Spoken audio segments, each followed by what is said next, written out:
أعوذ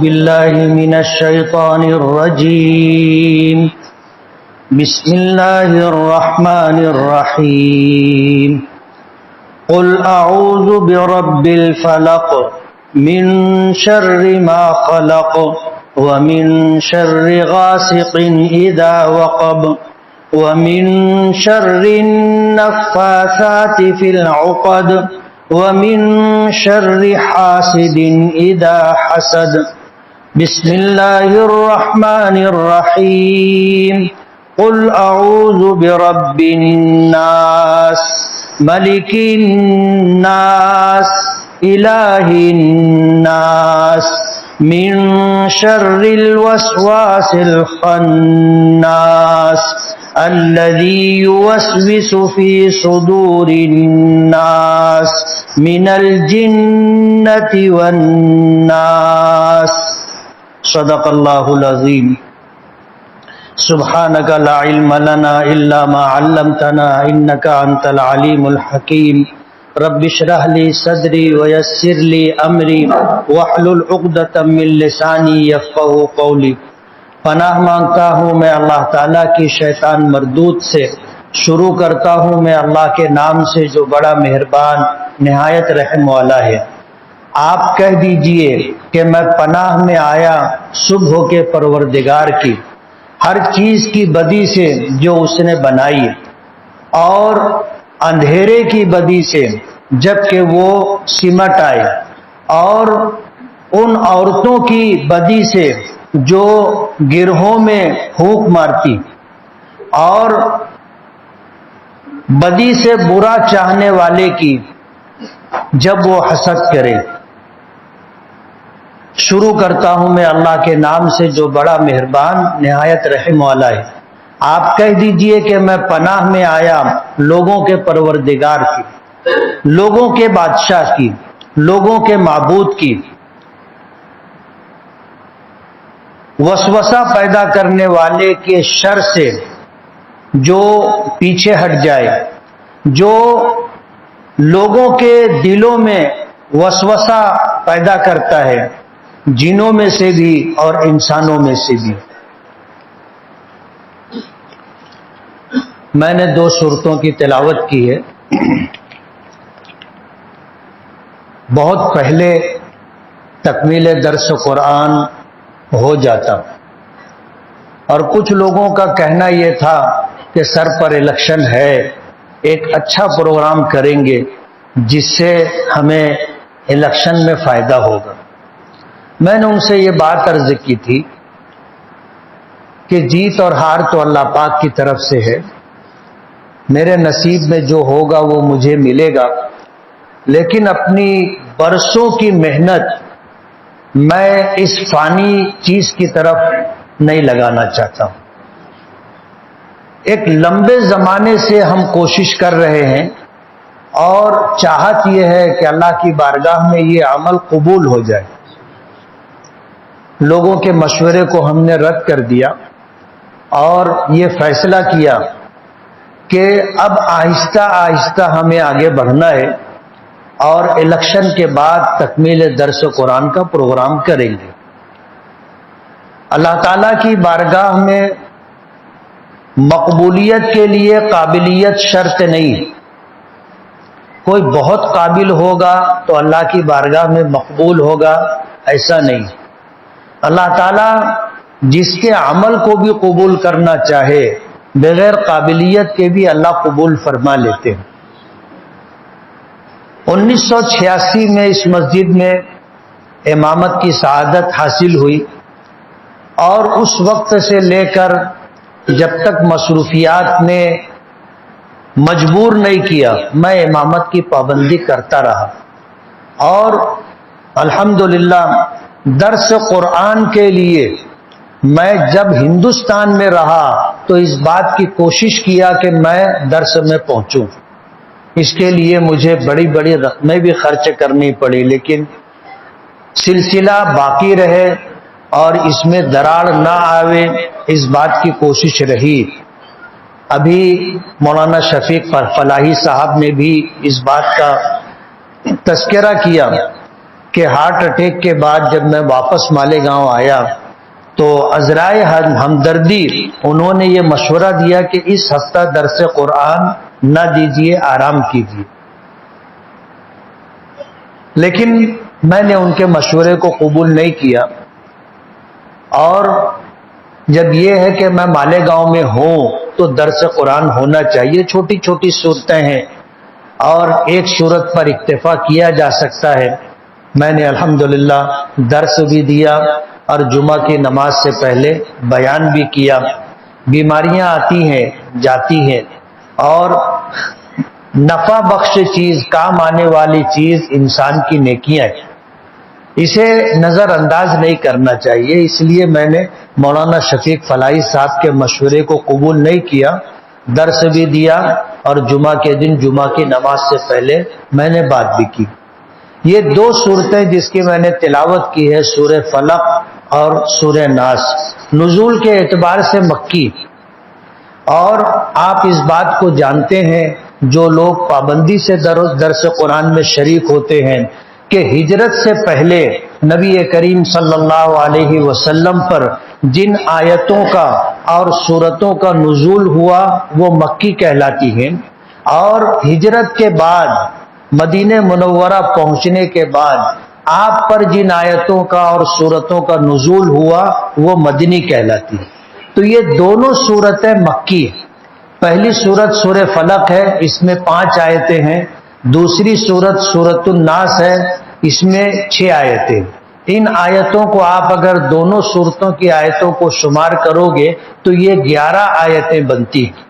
ان دونوں صورتوں کا شان نزول یہ ہے کہ نبی کریم صلی اللہ علیہ وسلم پر لبید ابن عاصم نامی یہودی نے یا اس کی لڑکیوں نے سحر کیا تھا، جادو کیا تھا۔ نبی کریم صلی اللہ علیہ وسلم کی کیفیت بجھی بجھی رہتی تھی۔ آپ فرماتے ہیں مجھے ایسا محسوس ہوتا تھا جیسے مجھے باندھ دیا گئے، اور کبھی ایسا خیال آتا تھا کہ کوئی کام میں نے کیا تھا اور یہ خیال آتا تھا کہ میں نے کیا نہیں۔ جیسے کبھی ہوتا ہے آدمی نمازوں کا پابند ہو اور نماز پڑھ لینے کے بعد بھی کبھی کوئی پروگرام وغیرہ میں شریک ہو تو اس کو یہ خیال گزرتا ہے کہ میں نے شاید نماز نہیں پڑھی۔ حضور پاک صلی اللہ علیہ وسلم کی یہ کیفیت رہی، آپ کی طبیعت بجھی بجھی رہتی تھی، اور یہ سحر اور جادو کا اثر تھا۔ حضرت عائشہ رضی اللہ تعالی عنہا کی روایت امام بخاری رحمۃ اللہ علیہ نے بخاری شریف میں بیان کی ہے کہ اللہ کے رسول صلی اللہ علیہ وسلم اس کیفیت کے ساتھ دن گزارتے رہے، اور ایک دن آپ نے خواب دیکھا، اور اس خواب میں یہ دیکھا کہ 2 فرشتے آئے، ایک فرشتہ آپ کے سرہانے بیٹھا ہے اور دوسرا فرشتہ پیر کی طرف بیٹھا ہے۔ پیر کی طرف جو فرشتہ بیٹھا ہے اس سے سر کی طرف بیٹھنے والے فرشتے نے پوچھا کہ تمہیں معلوم ہے کہ اس شخص کو کیا ہوا ہے؟ تو پیر کی طرف جو فرشتہ بیٹھا ہوا تھا اس نے لا علمی کا اظہار کیا کہ مجھے معلوم نہیں۔ تو سر کی طرف جو فرشتہ بیٹھا ہوا تھا اس نے کہا کہ ھذا مطبوب، کہ یہ وہ شخص ہے جس پر سحر کیا گیا، جادو کیا گیا۔ پھر پوچھا تمہیں معلوم ہے کس چیز پر جادو کیا گیا ہے؟ تو اس فرشتے نے جو پیر کی طرف بیٹھا ہوا تھا اس نے جواب دیا کہ نہیں مجھے معلوم نہیں۔ تو سر کی طرف جو فرشتہ بیٹھا ہوا تھا اس نے کہا کہ کنگھی اور کنگھی کے چند دندانوں میں سحر کیا گیا ہے، اور اسے کھجور کے خوشے کے اوپر جو پرت ہوتی ہے، جو چھال ہوتی ہے، اس میں لپیٹ کر کے بیر ذی اروان میں ایک پتھر کے نیچے دفن کیا گیا۔ نبی کریم صلی اللہ علیہ وسلم جب خواب سے بیدار ہوئے تو صحابہ کرام کے سامنے اس خواب کا تذکرہ کیا اور صحابہ کرام کے ساتھ آپ اس کنویں پر تشریف لے گئے جس کنویں میں آپ کے کنگھی کے دندانوں پر سحر کر کے دفن کیا گیا تھا. آپ وہاں پہنچے اور صحابہ کرام میں سے کچھ لوگ تھے جن کو حکم دیا گیا وہ کنویں میں اترے اور اتر کر کے ایک پتھر تھا اسے ہٹایا تو اس پتھر کے نیچے کھجور کے خوشے کے اوپر جو چھلکا ہوتا ہے وہ نکلا. وہ لے کر کے اوپر آئے. جب نبی کریم صلی اللہ علیہ وسلم نے اسے کھولا تو اس میں تانت میں 11 گرہیں لگی ہوئی تھی اور ہر گرہ میں ایک سوئی تھی اور کنگھی کے کچھ دندانے تھے. نبی کریم صلی اللہ علیہ وسلم نے جب ان چیزوں کو دیکھا تو حضرت جبرائیل تشریف لائے اور یہ 2 صورتیں وحی کی شکل میں لے کر حاضر خدمت ہوئے. شارحین لکھتے ہیں کہ جب حضرت جبرائیل نے سورہ فلق اور سورہ ناس کی تلاوت شروع کی کہ قل اعوذ برب الفلق تو ایک گرہ کھل گئی. جب دوسری آیت پڑھی من شر ما خلق تو دوسری گرہ کھل گئی. جب تیسری آیت پڑھی ومن شر غاسق اذا وقب تو تیسری گرہ کھل گئی. اور جب چوتھی آیت پڑھی ومن شر النفاثات فی العقد تو چوتھی گرہ کھل گئی. اور جب 5ویں آیت پڑھی ومن شر حاسد اذا حسد تو 5ویں گرہ کھلی. اسی طرح 6ٹھی آیت پڑھی قل اعوذ برب الناس تو 6ٹھی گرہ کھلی اور ملک الناس تو 7ویں گرہ کھلی. الہ الناس 8ویں گرہ کھلی. من شر الوسواس الخناس تو 9ویں گرہ کھلی. الذی یوسوس فی صدور الناس 10ویں گرہ کھلی. من الجنۃ والناس تو 11ویں گرہ کھلی. حضور پاک صلی اللہ علیہ وسلم فرماتے ہیں کہ جب 11 کی 11 گرہیں کھل گئی تو مجھے ایسا لگا جیسے میں بندھا ہوا تھا اب آزاد ہو گیا. اور حضور پر جو کیفیت طاری رہتی تھی بجھے رہنے کی وہ کیفیت ختم ہو گئی. آپ کی طبیعت میں نشاط آ گیا. یہ 2 صورتوں کا شان نزول ہے یہ کہ اللہ کے نبی صلی اللہ علیہ وسلم پر سحر کیا گیا تھا, جادو کیا گیا تھا, جس کے ازالے کے لیے اللہ پاک نے یہ دونوں صورتیں نازل فرمائی. 11 آیتیں ہیں. دفع سحر کے لیے, رد سحر کے لیے سب سے بہترین اور مجرب عمل ہے. میں نے مانے گاؤں میں ایک شخص کے متعلق سنا, لوگوں نے مجھے بتایا کہ اس کے گھر مغرب کی نماز کے بعد دم کروانے والوں کی لائن لگی رہتی اور جو لوگ وہاں پر اپنے بچوں کو دم کرواتے ہیں بچوں کو اللہ صحت عطا کرتا ہے, شفا مل جاتی ہے. تو میں نے سنا, کبھی اس پر دھیان نہیں دیا, لیکن ایک مرتبہ اتفاق سے اس محلے میں مغرب کی نماز پڑھنے کا اتفاق ہوا تو مجھے وہ بات یاد آ گئی. اور جب میں مسجد سے باہر نکلا تو میں نے دیکھا کہ جس جگہ کی نشاندہی کی گئی تھی عورتیں اپنے بچوں کو گود میں لے کر کے قطار لائن لگا کر کے کھڑی تھی. تو میں نے سوچا کہ چلو چل کے دیکھے کون شخص ہے. میں گیا, جا کر کے اندر جھانک کر کے دیکھا تو ایک بڑے میاں تھے. دیکھ کے میں نے ان کو پہچان لیا. یہ وہ شخص تھے جنہوں نے میرے ساتھ 3 دن جماعت میں لگایا تھا اور 3 دن میں بہت مشکل سے یہ 2 صورتیں ان کو میں نے یاد کروائی تھی, قل اعوذ برب الفلق اور قل اعوذ برب الناس. انہوں نے مجھ کو دیکھا تو اپنی جگہ چھوڑ کر کے کھڑے ہو گئے, آ کر کے مصافحہ کیا اور کہنے لگے مفتی صاحب وہی 2 صورتیاں میں پڑھا تو.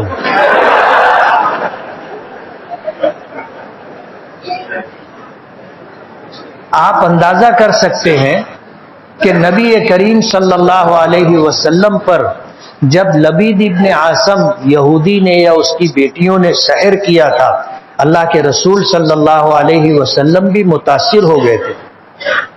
علماء کے درمیان اس مسئلے کو لے کر اختلاف ہے کہ کیا اللہ کے نبی صلی اللہ علیہ وسلم پر بھی جادو ہو سکتا ہے. اہل سنت والجماعت کے علماء کی ایک بڑی تعداد اس بات کی قائل ہے کہ ہاں ہو سکتا ہے اور ہوا تھا، اس لیے کہ آپ انسانوں میں سے ایک انسان تھے اور آپ کو بھوک بھی لگتی تھی، پیاس بھی لگتی تھی، آپ کو سردی بھی لگتی تھی، گرمی بھی لگتی تھی، آپ کی طبیعت خراب بھی ہوتی تھی، بخار بھی آتا تھا، سر درد بھی ہوتا تھا۔ یہ بشری تقاضے ہیں جس سے انسان بسا اوقات گزرتا ہے۔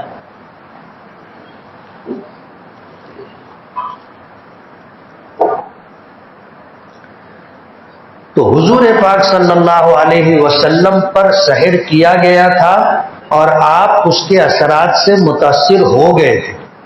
خود نبی کریم صلی اللہ علیہ وسلم نے اس بات کو بیان کیا اور حضرت امام بخاری رحمۃ اللہ علیہ نے اپنی کتاب بخاری شریف میں اس روایت کو ذکر کیا۔ حضرت عائشہ رضی اللہ تعالی عنہا اس کی راویہ ہے۔ تو یہ دو صورتیں نبی کریم صلی اللہ علیہ وسلم کا معمول رہا، آپ اس کو پابندی کے ساتھ پڑھا کرتے تھے، اور جب کبھی آپ کی طبیعت خراب ہوتی، کسی بھی بیماری سے آپ متاثر ہوتے، تو ان صورتوں کو پڑھ کر اپنے ہاتھ پر دم کرتے تھے اور اپنے ہاتھ کو اپنے جسم پر پھیرا کرتے تھے۔ جب آپ کی زندگی کے آخری ایام تھے، آپ مرض الوفات میں تھے، حضرت عائشہ صدیقہ رضی اللہ تعالی عنہا فرماتی ہیں کہ میں نے سورہ فلق اور سورہ ناس کی تلاوت کی اور حضور کے ہاتھوں پر دم کر دیتی تھی اور آپ کا ہاتھ جسم پر پھروا دیتی تھی۔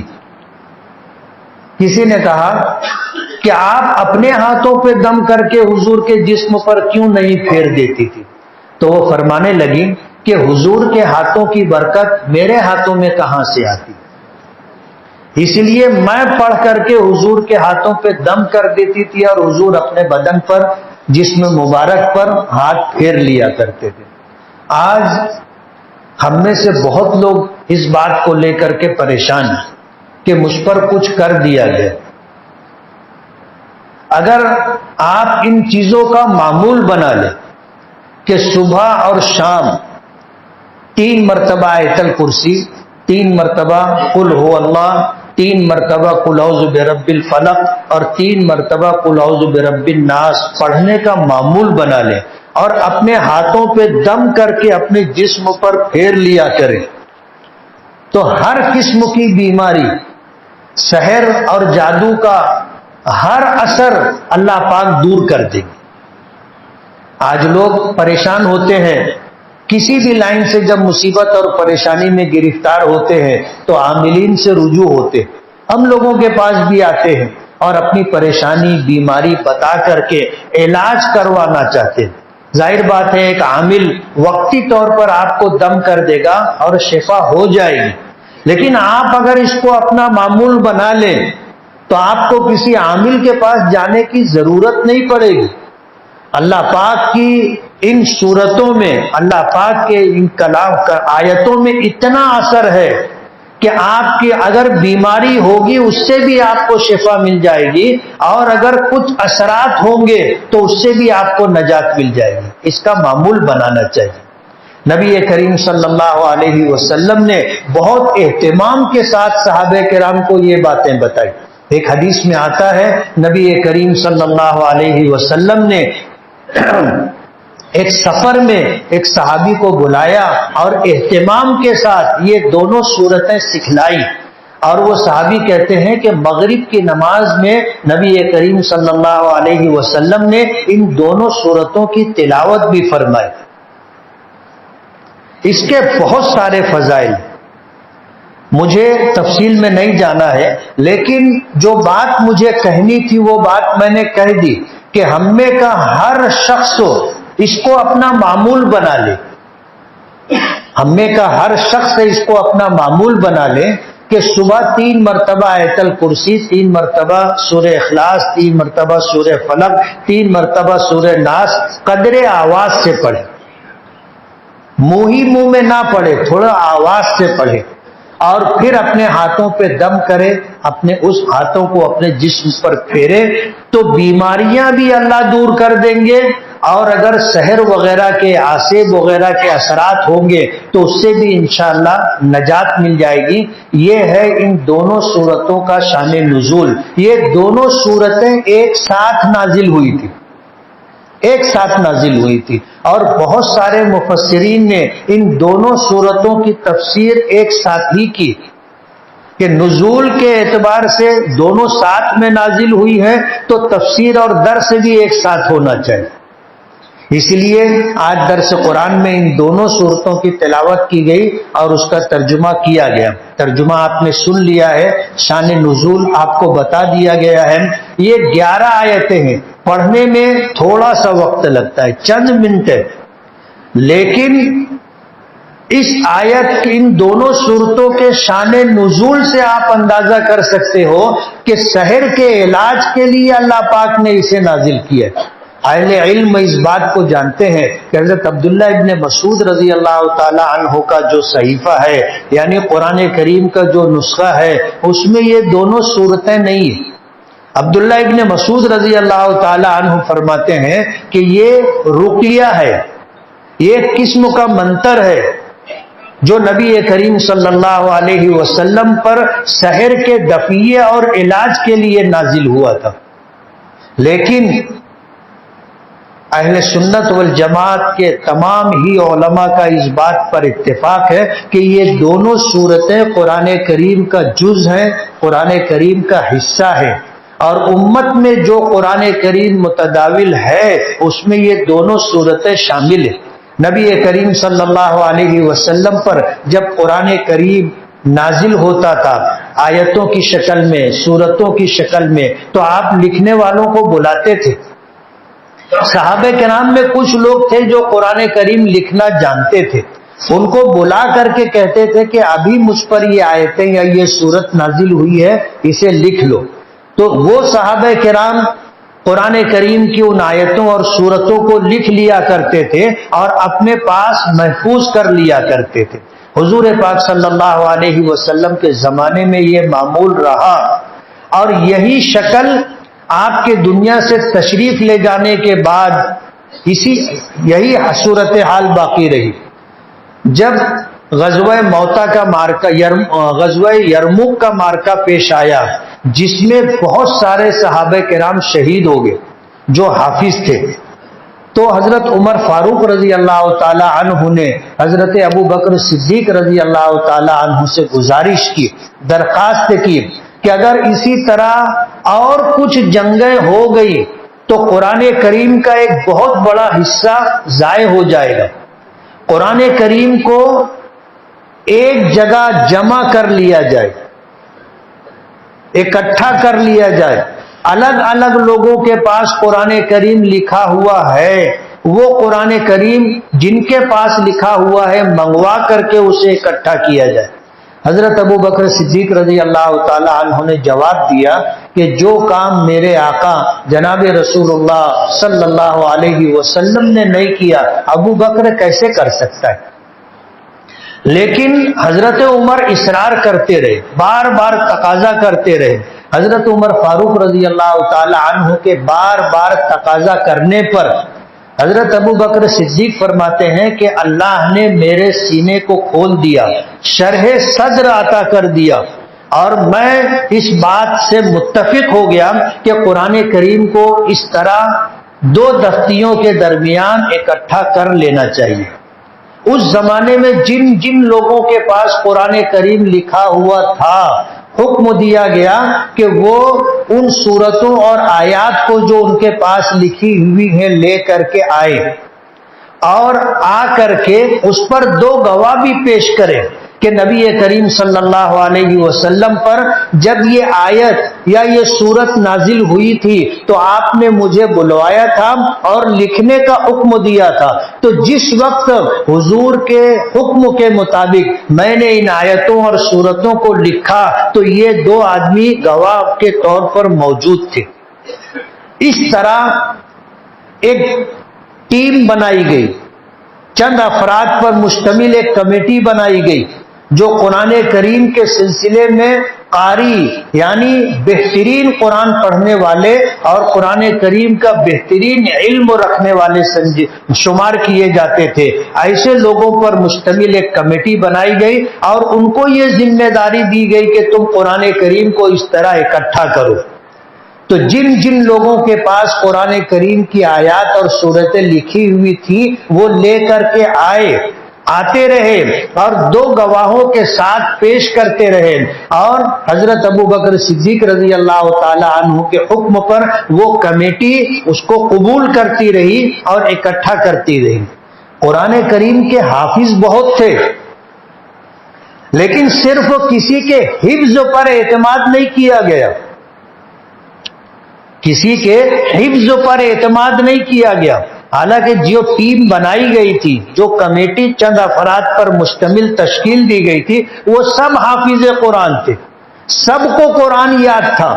جب یہ آیات صورتیں لائی جاتی تھی تو انہیں پتا ہوتا تھا کہ یہ قرآن کریم کی آیات اور صورتیں ہیں، لیکن ضابطہ تھا کہ دو گواہ ضروری ہیں، اور دو گواہوں کے ساتھ قرآن کریم کی آیات اور سورتوں کو قبول کیا جاتا رہا اور اکٹھا کیا جاتا رہا۔ نبی کریم صلی اللہ علیہ وسلم نے اپنے زمانے میں ہی جب کوئی آیت نازل ہوتی تھی تو فرماتے تھے کہ اس کو فلاں سورت میں فلاں آیت کے بعد اس آیت کو لکھا جائے، رکھا جائے۔ اسی طرح سورتوں کے سلسلے میں بھی آپ نے احکامات دیے کہ فلاں یہ اس نمبر پر اس سورت کو رکھا جائے۔ علماء لکھتے ہیں کہ حضور کی طرف سے جو یہ ہدایات دی گئی تھی، یہ قرآن کریم اسی ہدایت کے مطابق مرتب کیا گیا۔ یہ جو سورت ہے سورہ فلق، یہ 20 نمبر کی سورت ہے، اور سورہ ناس 21 نمبر کی سورت ہے، یعنی نزول کے اعتبار سے یہ 20ویں اور 21ویں نمبر پر ہے، لیکن نبی کریم صلی اللہ علیہ وسلم نے جو ترتیب بتائی تھی اس ترتیب کے مطابق یہ قرآن کریم کی 113ویں اور 114ویں سورت ہے، اور قرآن کریم سورہ ناس پر مکمل ہوا۔ حضرت ابو بکر صدیق رضی اللہ تعالی عنہ نے جب قرآن کریم اس طرح مرتب کروا لیا تو وہ قرآن کریم حضرت ابو بکر صدیق کے پاس رہا۔ پھر یہی قرآن ان کے دنیا سے تشریف لے جانے کے بعد حضرت عمر فاروق رضی اللہ تعالی عنہ کے پاس رہا، اور پھر وہی قرآن حضرت عمر فاروق رضی اللہ تعالی عنہ کی شہادت کے بعد ان کی بیٹی ام المومنین حضرت حفصہ رضی اللہ تعالی عنہ کے پاس رہا، اور پھر ان کے دنیا سے جانے کے بعد حضرت عثمان غنی رضی اللہ تعالی عنہ جب خلیفہ بنے اور اسلام مکہ اور مدینے سے نکل کر دور دراز علاقوں تک پہنچا، تو ان علاقوں تک پہنچنے کے بعد قرآن کریم کی تلاوت کے سلسلے میں اختلافات ہونے لگے، اس لیے کہ قرآن کریم صرف ایک حروف پر نازل نہیں ہوا ہے۔ انزل القرآن علی 7 احرف، امام بخاری رحمت اللہ علیہ نے بخاری شریف میں یہ روایت ذکر کی ہے کہ قرآن کریم 7 حروف پر نازل ہوا ہے، جس کو قرأت سبع کہتے۔ ہم لوگ قرآن کریم جو پڑھتے ہیں یہ ایک روایت ہے، یہ ایک روایت ہے، امام حفص کی ایک روایت ہے، اور ہر قرأت کی 2 روایتیں، ایسے 14 روایتیں ہیں اور 7 قرأتیں ہیں جس پر قرآن کریم نازل کیا گیا۔ یہ ایک تفصیلی موضوع ہے اور اہل علم کے لیے اس کا جاننا ضروری ہے، لیکن اشارتاً مختصر میں آپ اس بات کو سمجھ سکتے ہیں کہ ہم جو قرآن کریم پڑھتے ہیں یہ امام حفص رحمت اللہ علیہ کی روایت ہے، اور حضرت ابو بکر صدیق رضی اللہ تعالی عنہ نے جو قرآن کریم مرتب کروایا تھا، جو حضرت ابو بکر کے پاس، پھر حضرت عمر کے پاس، پھر حضرت حفصہ کے پاس، اور پھر حضرت عثمان غنی رضی اللہ تعالی عنہ کا زمانہ آیا، اور یہ شکایتیں آنے لگی کہ لوگ قرآن کریم الگ الگ طریقے سے پڑھ رہے ہیں، تو لوگوں میں بے اطمینانی پیدا ہونے لگی۔ خود حضرت عمر فاروق رضی اللہ تعالیٰ عنہ فرماتے ہیں کہ میں نے نبی کریم صلی اللہ علیہ وسلم سے قرآن کریم کو پڑھا تھا تو جن آیتوں کو میں نے آپ سے سنا تھا، جیسے سنا تھا، میں نے ایک صحابی کو اس سے ہٹ کر دوسرے طریقے پر پڑھتا ہوا سنا تو میں نے ایک چادر نکالی، اپنی چادر اپنے جسم سے اتاری اور ان کی گردن میں ڈالی اور لپیٹ کر میں لے کر کے حضور کی خدمت میں لایا اور بتانے لگا کہ آپ نے جیسا مجھے قرآن کریم پڑھایا ہے یہ اس سے الگ طریقے پر پڑھ رہے ہیں۔ تو نبی کریم صلی اللہ علیہ وسلم نے حضرت عمر فاروق رضی اللہ تعالی عنہ سے کہا کہ تم پڑھو۔ حضرت عمر فاروق نے پڑھا تو حضور نے فرمایا ہاکذا انزل، کہ ہاں اسی طرح قرآن کریم نازل ہوا۔ اور اس کے بعد دوسرے صحابی سے کہا کہ تم پڑھو، تو جب انہوں نے پڑھا تو حضور نے فرمایا ہاکذا انزل، کہ ہاں اسی طرح قرآن کریم نازل ہوا ہے۔ اور پھر حضور نے فرمایا جو انزل القرآن علی سبعۃ احرف، مجھے جو بات اس واقعے کو سنا کر کے بتانا ہے کہ حضرت عثمان غنی رضی اللہ تعالی عنہ نے اس شکایت کو ختم کرنے کے لیے حضرت حفصہ رضی اللہ تعالی عنہا کے پاس جو قرآن کریم لکھا ہوا حضرت ابو بکر کے زمانے کا تھا وہ قرآن کریم منگوایا، اور وہ قرآن کریم منگوا کر کے اسی کو سامنے رکھ کر 7 نسخے قرآن کریم کے لکھوائے، اور وہ نسخے دور دراز علاقوں میں بھیجوائے اور فرمایا کہ اسی نسخے کے مطابق قرآن کریم کی تلاوت کرنا۔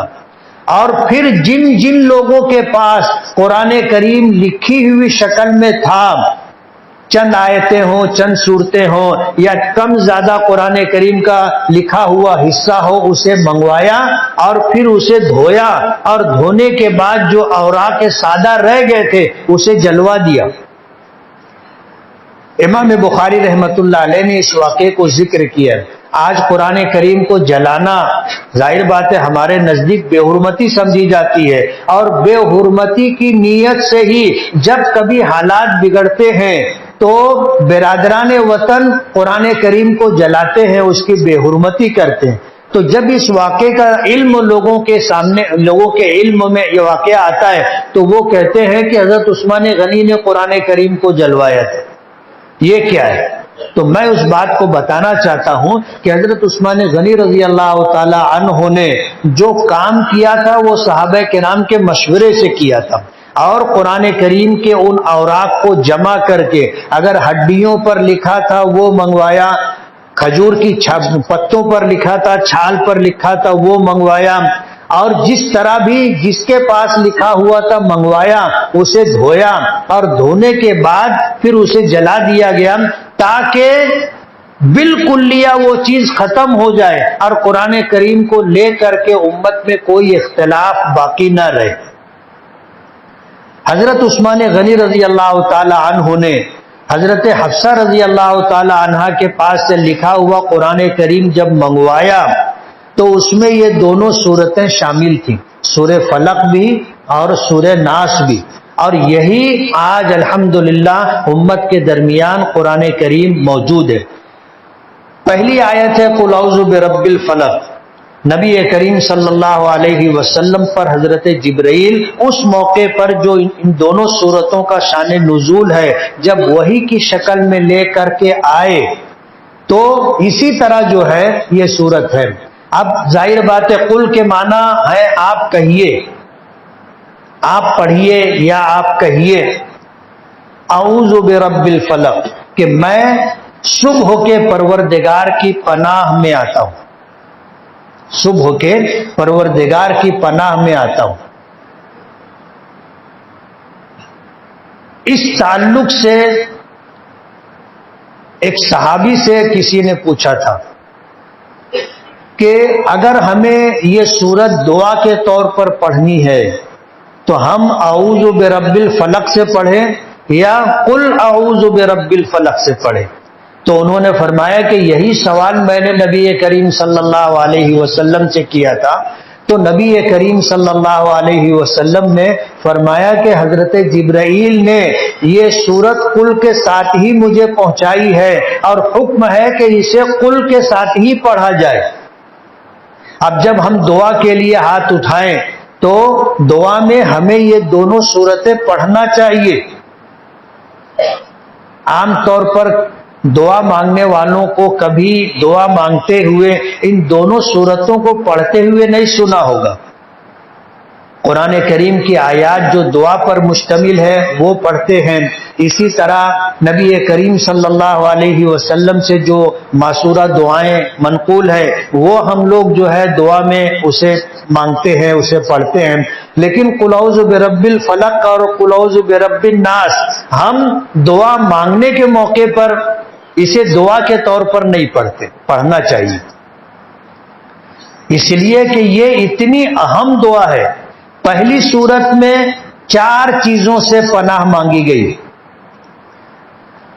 آپ کہیے کہ میں پناہ میں آتا ہوں صبح کے پروردگار کی. فلق کہتے ہیں صبح کو. مفسرین لکھتے ہیں کہ رات کے اندھیرے کو پھاڑ کر کے صبح کی روشنی جو نمودار ہوتی ہے اس کو فلق کہتے. رات کا اندھیرا ہوتا ہے، اللہ پاک روشن دن لاتے، رات کی تاریکی ختم ہو جاتی ہے اور پوری کائنات منور اور روشن ہو جاتی ہے. تاریکی دور ہو جاتی ہے، روشنی آ جاتی ہے. نبی کریم صلی اللہ علیہ وسلم کی جو بجھی کیفیت تھی اللہ پاک نے اسے ختم کر دیا اور آپ کی طبیعت میں نشاط اور فرحت پیدا ہو گئی. اور جو آپ محسوس کرتے تھے کہ میں بندھا ہوا ہوں، اللہ پاک نے اس کیفیت کو جب ختم کیا تو آپ نے خود فرمایا کہ مجھے ایسا محسوس ہوتا ہے کہ میں پہلے بندھا ہوا تھا اب آزاد ہو گیا. تو فلق کہتے ہیں رات کی تاریکی کو پھاڑ کر کے جو روشنی نمودار ہوتی ہے اس کو فلق کہتے ہیں، جس کو صبح سے تعبیر کیا جاتا ہے کہ میں پناہ میں آتا ہوں صبح کے پروردگار کی. ان دونوں صورتوں میں اللہ تعالیٰ کے اس میں ذاتی کو ذکر نہیں کیا. لفظ اللہ ان دونوں صورتوں میں نہیں ہے، بلکہ اللہ تعالیٰ کے صفاتی نام کو ذکر کیا ہے. جیسے رب ہے، یہ اللہ تعالیٰ کا صفاتی نام. پروردگار اس پوری کائنات کو پالنے والا، پالنہار، اس پوری کائنات کی ایک ایک مخلوق کی ہر ضرورت پوری کرنے والا اللہ ہے. اور اس کام کو ربوبیت کہا جاتا ہے کہ اس پوری کائنات میں جتنی بھی مخلوقات ہیں ان کی جتنی ضرورت ہے سب اللہ پاک پوری کرتے ہیں، اور جو اس صفت سے متصف ہو اس کو رب کہا جاتا ہے. تو صبح کے پروردگار کی پناہ میں آتا ہوں، یہ ایک صفت کو ذکر کیا. اس کے بعد 4 چیزوں سے پناہ مانگی ہے. من شر ما خلق، ہر چیز کی برائی سے جو اس نے بنائی. یہ ہمارا عقیدہ ہے کہ اس پوری کائنات کا پیدا کرنے والا، اس پوری کائنات میں ہر مخلوق کو پیدا کرنے والا، بنانے والا اللہ ہے. جتنی مخلوقات اللہ نے پیدا کی ہے چند کو چھوڑ کر کے ہر مخلوق میں خیر بھی ہے اور شر بھی ہے. فرشتوں کو چھوڑ کر، انبیاء کرام علیہم الصلاۃ والسلام جو معصوم ہیں ان کو چھوڑ کر جتنی مخلوقات ہیں سب میں خیر بھی ہے اور شر بھی ہے. انبیاء کرام میں شر نہیں ہے، فرشتوں میں شر نہیں ہے، ورنہ تمام مخلوقات میں خیر کے ساتھ شر بھی ہے. تو یہ دعا مانگی من شر ما خلق. اللہ نے جتنی بھی مخلوقات بنائی ہے، پیدا کی ہیں، ان کے شر سے میں اللہ کی پناہ میں آتا ہوں. وَمِن شَرِّ غَاسِقٍ إِذَا وَقَبَ، اور رات کی اندھیری کی، رات کی تاریکی کے شر سے جب کہ وہ چھا جائے. رات کا اندھیرا آتا ہے، شیاطین جنگلات اور پہاڑوں سے نکل کر بستیوں کا رخ کرتے. حدیث پاک میں آتا ہے جب سورج ڈوبتا ہے اور اندھیرا جب چھا جاتا ہے تو جنات و شیاطین جن کے رہنے کی جگہ جنگلات اور پہاڑ ہیں وہ وہاں سے نکلتے ہیں، بستیوں میں آتے. اور جن کے گھر کے دروازے کھلے ہوتے ہیں وہ گھروں میں داخل ہو جاتے اور رات ہمارے گھروں میں گزارتے، ہماری چیزوں کو استعمال کرتے ہیں، ہمارے کھانے کو کھاتے ہیں، اور رات میں جب میاں بیوی ہم بستری کرتے ہیں اور ہم بستری سے پہلے کی دعا نہیں پڑھتے، بسم اللہ اللہم جنبنا الشیطان وجنب الشیطان ما رزقتنا، تو وہ ہم بستری میں شریک ہو جاتے، شامل ہو جاتے۔ شارحین نے لکھا ہے کہ مرد کے عضو مخصوص پر شیطان لپٹ جاتا ہے، اور مرد جب ہم بستری کرتا ہے تو شیطان بھی اس سے لذت لیتا ہے۔ آج اس مجلس میں بالغ مرد بڑی تعداد میں ہیں، ہماری مائیں اور بہنیں بھی آئی ہیں۔ بظاہر اس طرح کی بات عموماً نہیں کی جاتی، لیکن یہ ضروری ہے، اس کا جاننا ضروری ہے اور اس پر عمل کرنا ضروری ہے۔ پرانے لوگوں سے آپ نے سنا ہوگا، ہمارے جو بڑے بوڑھے ہوتے تھے، جب کسی کی اولاد، کسی کا بیٹا بیٹی بہت زیادہ سرکشی پر آ جائے تو وہ کہتے تھے کہ یہ بغیر بسم اللہ کا ہے، کہتے تھے، ہم نے خود سنا ہے۔ یہ اسی طرف اشارہ ہے، یہ جنات و شیاطین جب جنگلوں سے اور پہاڑوں سے بستیوں کا رخ کرتے ہیں تو جن کے دروازے کھلے ہوتے ہیں گھر کے، وہ گھر میں داخل ہو جاتے ہیں۔ کمال پورے کے ایک صاحب آئے، آ کر کہنے لگے، رات میں مفتی صاحب میری آنکھ کھلی تو میں نے دیکھا کہ 2 آدمی چولہے کے پاس بیٹھے ہیں اور کھانا نکال کر کے کھا رہے ہیں۔ میں نے دیکھا تو دروازہ بند تھا۔ اب میں حیران ہو گیا کہ میرے گھر میں یہ 2 آدمی کہاں سے آ گئے، تو ہمت کر کے میں نے اپنی بیوی کو ہلایا تو تھوڑی سی آواز ہوئی، انہوں نے میری طرف دیکھا، اٹھے اور نہانی میں چلے گئے۔ نہانی سمجھتے نا، میں مادری میں بول رہا ہوں، نہانی میں چلے گئے۔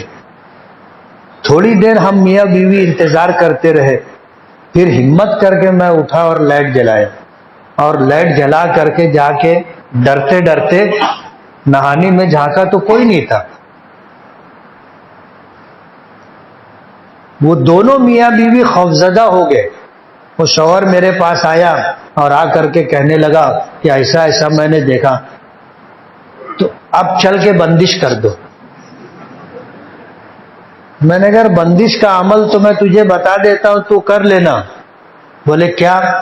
میں نے کہا جب مغرب کا وقت ہونے لگے، سورج ڈوبنے کا وقت ہو، تو اس وقت بسم اللہ پڑھ کے دروازہ بند کر دینا۔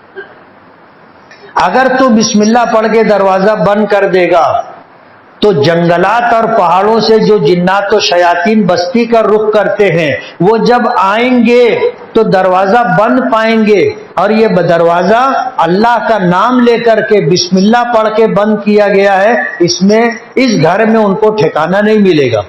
ورنہ اگر دروازہ بند نہ کیا جائے تو وہ داخل ہو جاتے، اور یہ اتفاق کی بات ہے کہ تو دیکھ لیا اور وہ دکھ گئے، ورنہ وہ دکھتے نہیں ہیں لیکن رہتے ہیں گھر میں، داخل ہو جاتے ہیں، بلکہ وہ دروازے پر کھڑے ہو جاتے ہیں۔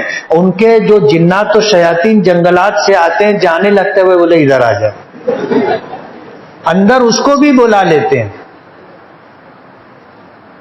اس کو بھی بلا لیتے ہیں۔ حدیث پاک میں آتا ہے، نبی کریم صلی اللہ علیہ وسلم نے فرمایا کہ جب سورج غروب ہونے کا وقت ہو، مغرب کا وقت ہو، تو اپنے بچوں کو لے کر گھر کے باہر مت پھرو۔ یہ جنات و شیاطین کے آنے جانے کا وقت ہے، کہیں یہ بچہ اس کی لپیٹ میں نہ آ جاوے۔ آپ نے تاکید کی، اس لیے شام کا وقت ہو تو اپنے بچوں کو لے کر گلی محلے میں نہیں پھرنا چاہیے، اس کا بھی اہتمام کرنا چاہیے۔ تو جتنی مخلوقات اللہ نے پیدا کی ہے، کچھ مخلوق کو چھوڑ کر ہر مخلوق میں خیر بھی ہے اور شر بھی ہے۔ حضور پاک صلی اللہ علیہ وسلم نے دعائیں بتلائی، دن اور رات میں جو خیر ہو مانگو، جو شر ہے اس سے پناہ مانگو، سواری میں جو خیر ہے وہ مانگو، جو شر ہے اس سے پناہ مانگو۔ آپ نے باقاعدہ تاکید کی ہے۔ تو اللہ نے جو مخلوقات پیدا کی ہیں، انسانوں کے علاوہ جتنی مخلوقات ہیں، ان تمام مخلوقات کے اندر یہ دونوں بات ہوتی ہے، خیر بھی اور شر بھی۔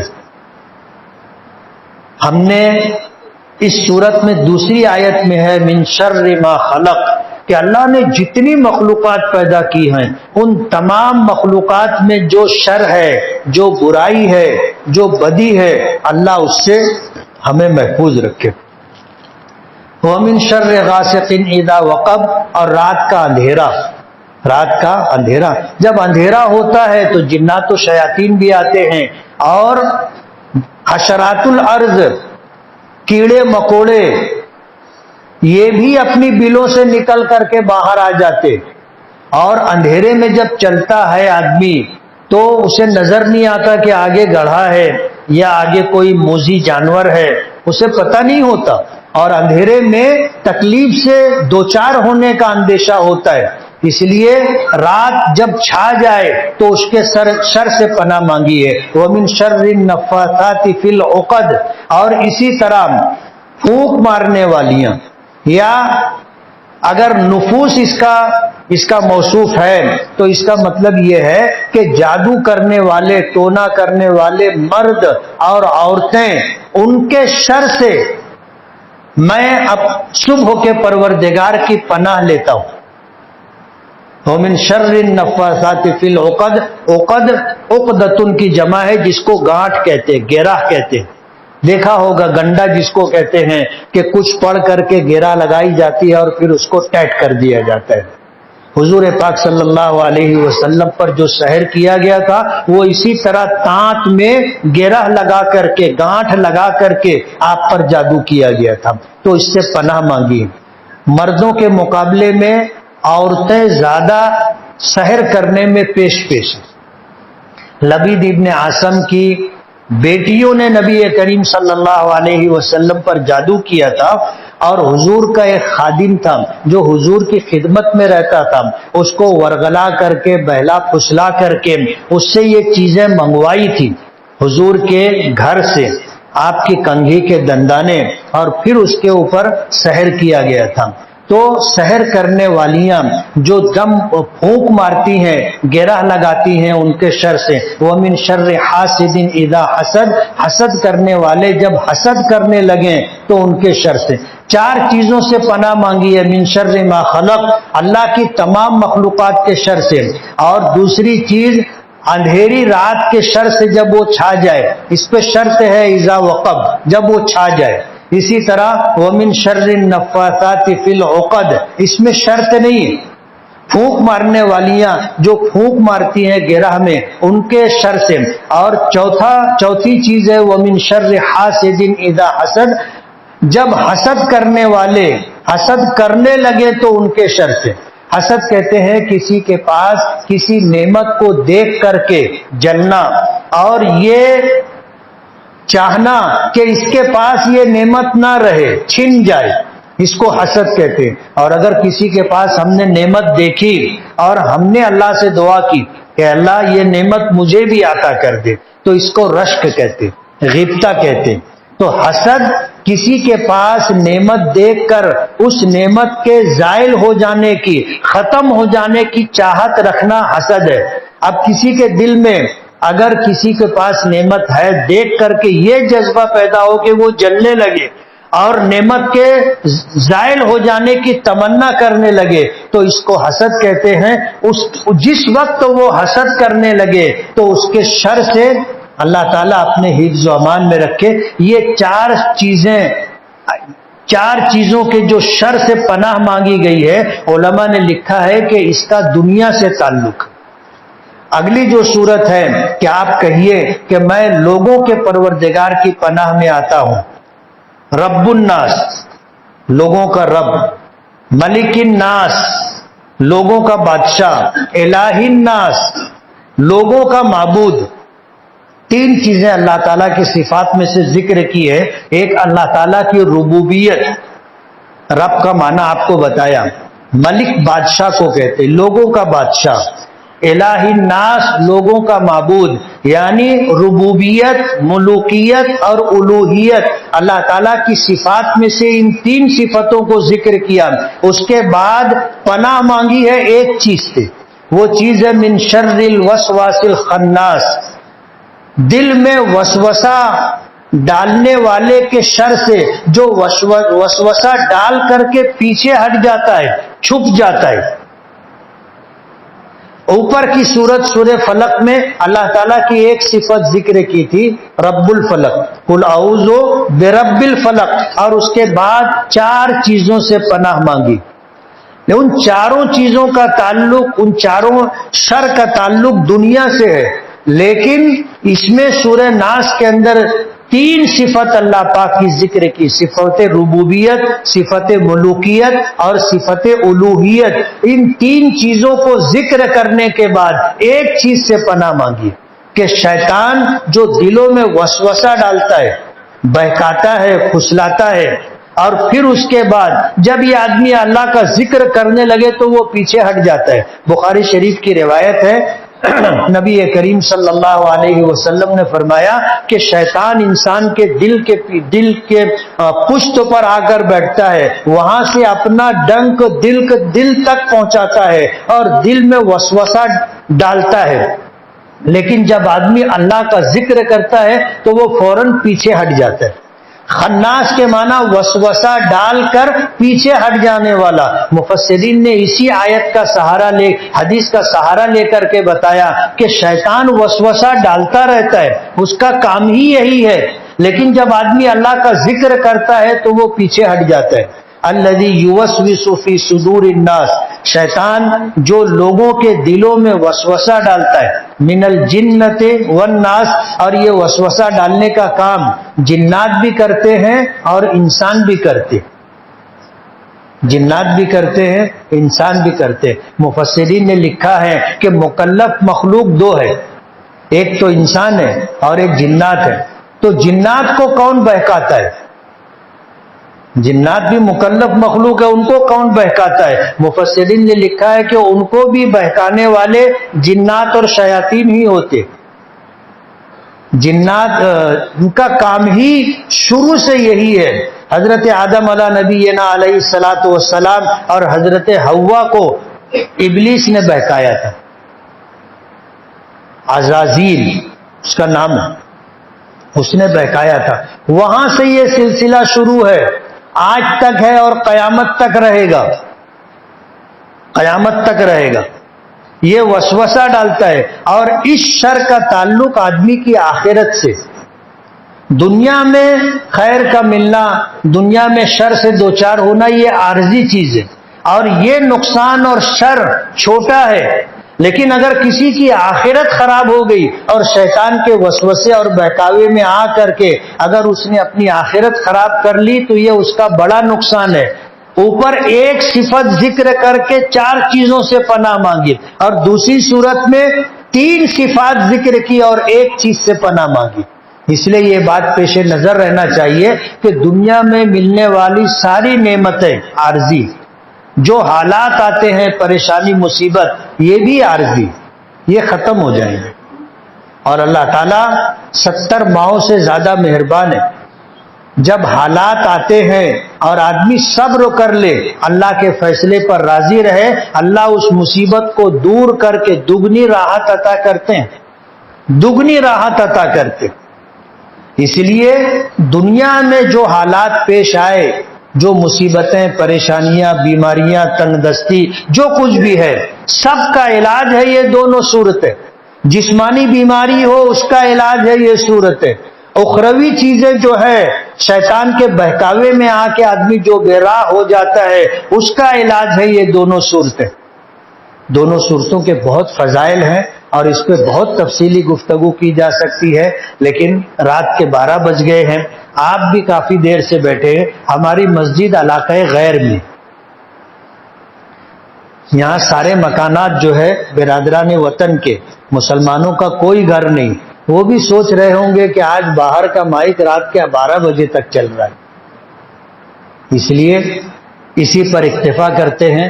اللہ تعالیٰ کا بے پناہ کرم اور احسان ہے کہ اللہ تعالیٰ نے ایک لمبے عرصے سے یہ خدمت لی۔ دعا ہے کہ اللہ تعالیٰ اس نیکی کو قبول فرما لے۔ اصل چیز اللہ کی بارگاہ میں قبولیت ہے، چھوٹے سے چھوٹا عمل ہو، اگر اللہ قبول کر لے تو وہ نجات کے لیے کافی ہے۔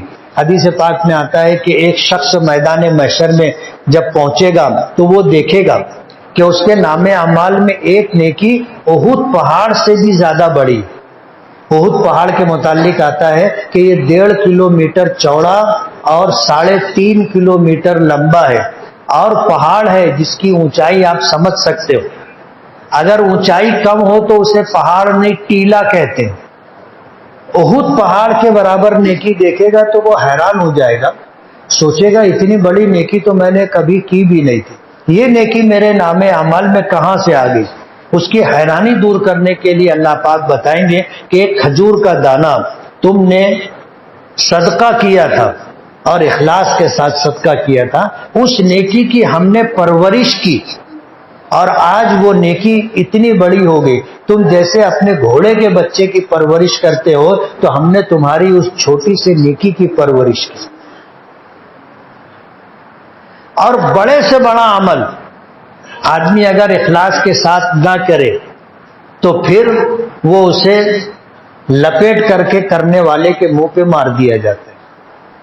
تو دعا ہے کہ اللہ تعالیٰ یہ نیکی قبول فرما لے اور نجات کا ذریعہ بنا دے میرے لیے اور تمام ہی لوگوں کے لیے، اللہ اسے ہدایت کا ذریعہ بنا دے۔ وآخر دعوانا ان الحمد للہ رب العالمین۔